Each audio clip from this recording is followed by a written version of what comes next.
ವೀಕ್ಷಕರೇ, ಸ್ಯಾಂಡಲ್ವುಡ್ ನ ನಟಿ ಸುಧಾರಾಣಿ ನಟ ಹ್ಯಾಟ್ರಿಕ್ ಹೀರೋ ಶಿವರಾಜ್ ಕುಮಾರ್ ಅವರನ್ನ ಮದುವೆ ಆಗ್ಬೇಕಿತ್ತು. ನಟಿ ಸುಧಾರಾಣಿ ಶಿವರಾಜ್ ಕುಮಾರ್ ಅವರನ್ನ ತುಂಬಾನೇ ಪ್ರೀತಿ ಮಾಡ್ತಿದ್ರು ಕೂಡ ಮದುವೆ ಆಗೋದಕ್ಕೆ ಸಾಧ್ಯ ಆಗಿಲ್ಲ ಅನ್ನುವ ಆ ಒಂದು ಪೋಸ್ಟ್ ಗೆ ಇದೀಗ ಸ್ವತಃ ನಟಿ ಸುಧಾರಾಣಿ ಅವರೇ ರಿಯಾಕ್ಟ್ ಮಾಡಿದ್ದು, ಅಷ್ಟೊಕ್ಕೆ ಒಂದು ವೈರಲ್ ಆಗುತ್ತಿರೋ ವಿಚಾರದ ಬಗ್ಗೆ ನಟಿ ಸುಧಾರಾಣಿ ತಮ್ಮ ಒಂದು ಇನ್ಸ್ಟಾಗ್ರಾಮ್ ನಲ್ಲಿ ಏನಂತ ಸ್ಪಷ್ಟನೆಯನ್ನ ಕೊಟ್ಟಿದ್ದಾರೆ ಅನ್ನುವ ಸಂಪೂರ್ಣ ಮಾಹಿತಿಯನ್ನ ಈ ಒಂದು ವಿಡಿಯೋದಲ್ಲಿ ನಾವು ನೋಡ್ಕೊಂಡು ಬರೋಣ. ವೀಕ್ಷಕರೇ, ನಟ ಶಿವಣ್ಣ ಮತ್ತು ಸುಧಾರಾಣಿ ಅವರ ಪ್ರೀತಿ ಹಾಗೇನೆ ಇವರೊಂದು ಮದುವೆ ಬಗ್ಗೆ ವೈರಲ್ ಆಗ್ತಿದ್ದಂತಹ ಆ ಒಂದು ಸುದ್ದಿಯ ಬಗ್ಗೆ ನಟಿ ಸುಧಾರಾಣಿ ರಿಯಾಕ್ಟ್ ಮಾಡಿದ್ದು ಈ ರೀತಿ ತಮ್ಮ ಇನ್ಸ್ಟಾಗ್ರಾಮ್ ನಲ್ಲಿ ಹೇಳಿಕೊಂಡಿದ್ದಾರೆ. ಒಂದು ರೀತಿ ಶಿವಣ್ಣ ಮತ್ತು ನಟಿ ಸುಧಾರಾಣಿ ಅವರ ಬಗ್ಗೆ ಇಲ್ಲ ಸಲ್ಲದ ಅಪಪ್ರಚಾರ ಮಾಡೋರಿಗೆ ನಟಿ ಸುಧಾರಾಣಿ ಒಂದು ರೀತಿಯಲ್ಲಿ ಟ್ರೋಲ್ ಮಾಡಿದ್ದಾರೆ ಅಂತಾನೆ ಹೇಳ್ಬೋದು. ಈ ಒಂದು ಟ್ರೋಲ್ ವಿಡಿಯೋವನ್ನು ಹಂಚಿಕೊಂಡು ಈ ರೀತಿ ಸುಳ್ಳು ಸುದ್ದಿಗಳನ್ನು ಹಂಚೋರಿಗೆ ನಟಿ ಸುಧಾರಾಣಿ ಅವರು ರೋಸ್ಟ್ ಮಾಡಿದ್ದಾರೆ ಅನ್ನೋದನ್ನ ಇಲ್ಲಿ ನಾವು ನೋಡಬಹುದಾಗಿದೆ.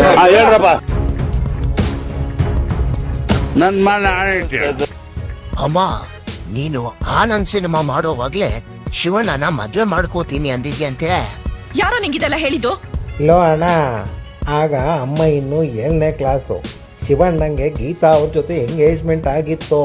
ಸರಿಯಾಗಿ ಹೇಳ್ದೆ ಮಿನಿ.